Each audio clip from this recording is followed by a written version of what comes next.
So let me get this straight. The Panasonic FZ300 with the equivalent zoom range of a wide 25 to a whopping 600 millimeters can shoot 4K video, do macro, have all these extra cool features, is this size, light and small, what's the catch? So spoiler alert, the camera is sharp and crisp throughout its zoom range. You can see these various focal lengths. The image is really sharp, even at the top of the zoom range, which is unusual, and even in video, the video looks great. Stabilization is 5-axis and effective. But how does it compare to its rivals? Even its more spec'd out rivals, just to make it difficult. We're gonna look at the Sony RX10 Mark IV, which also goes to 600 millimeters, another Panasonic super zoom, the 2500.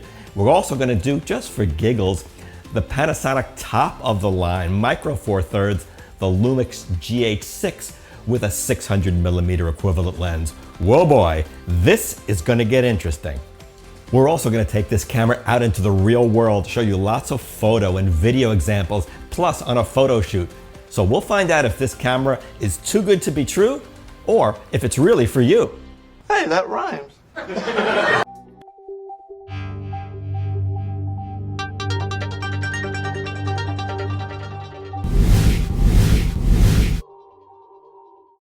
The camera boasts a lot of features. It's splash-proof, has a mic jack, improved electronic viewfinder, and flip-out screen. It has a single SD card slot for SDXC cards up to 1 terabyte.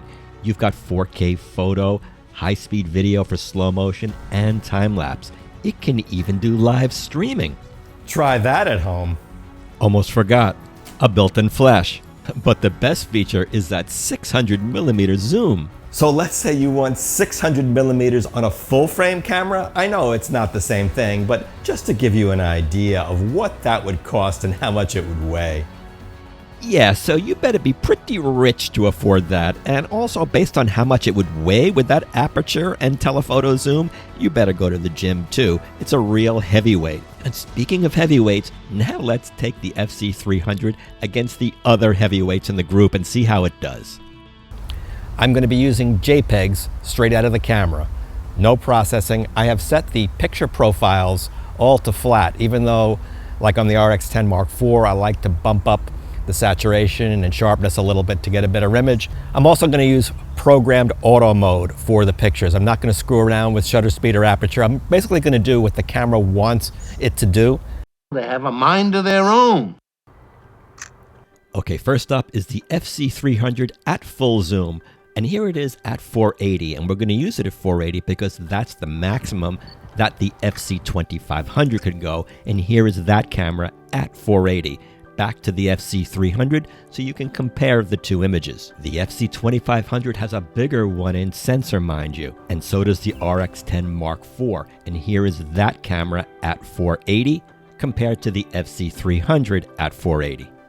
And here is a top-of-the-line Micro Four Thirds camera with a pro lens, just to give you an idea, at 480 millimeters compared to our little FZ300 at 480 millimeters.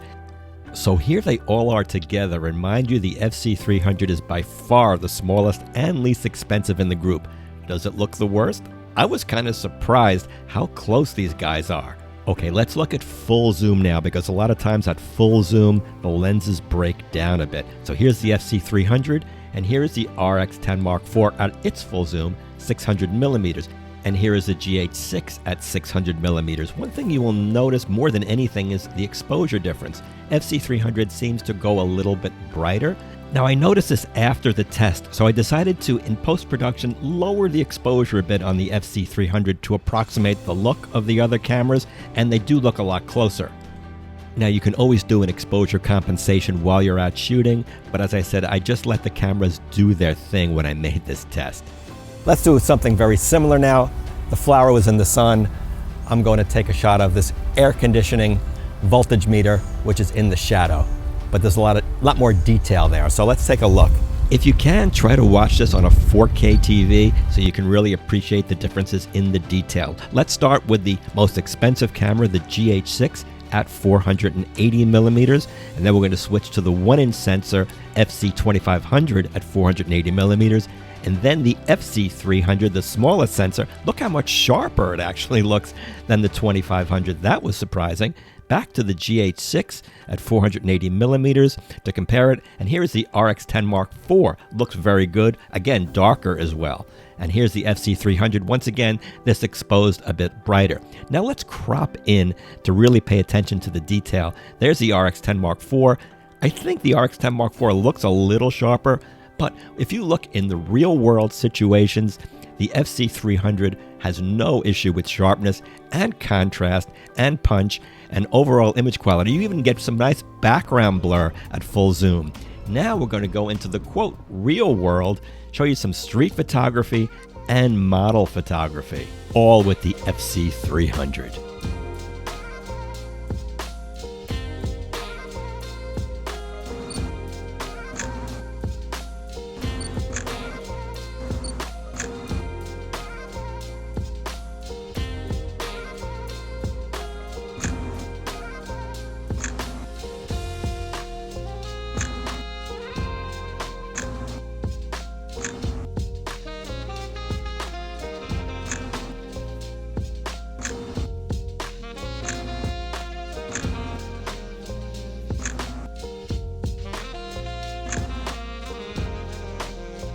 The camera shoots 4K 30 video as a maximum, and you can see how well it looks. Colors are rich and vibrant, and the sharpness looks spot on.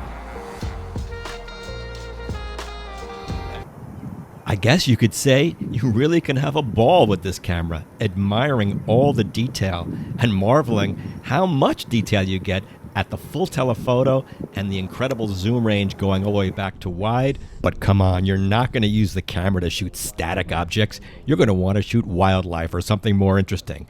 Now, a tripod is always recommended when you use high zoom, but during those times that you don't have a tripod handy, the stabilization is important, and we're going to take a look and see how stable we can hold this camera and how good the autofocus is. So here it is at full zoom, and you can see it looks pretty stable. Now, it was windy here today, so it was pretty hard to keep it steady. I did the best I could. Ooh, what happened there? Whoa!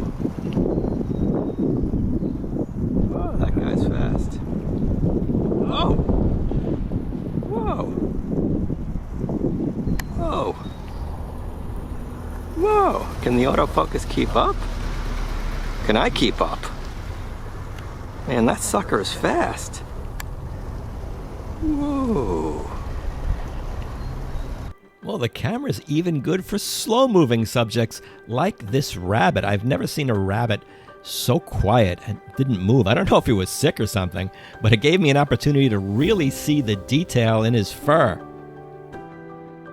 If you've gotten this far in the video, something must be right. So I would appreciate if you could give me a like, subscribe to the channel, a lot more videos on super zoom cameras and comparisons. You can like the video, but you may not like the autofocus, even though in the scene by the lake it did well because there was a lot of light. But here in this particular scene, at times, it's going to hunt and not lock on to the subject. Unfortunately, the camera does not use a very modern phase detect autofocus system. It uses something called contrast-based autofocus, which is less precise. And as you can see here, when there's not a lot of contrast, it really struggled in getting the moon in focus here, in which case you have to switch to manual focus. Unfortunately, the camera does allow you to override the autofocus and go into manual, and this is the type of situation where you need it. So at the heart of this camera is a 12 megapixel sensor. Now you may be thinking, 12, that's it? Most cameras today have at least 20, maybe some even 33 or 40. That's true, but in this case, it's an advantage because this allows each pixel to be larger. It's a small sensor anyway, so it's better if the pixel size is larger for it to capture more light. That's what really helps this camera in low light situations, not just in video, but in photos also.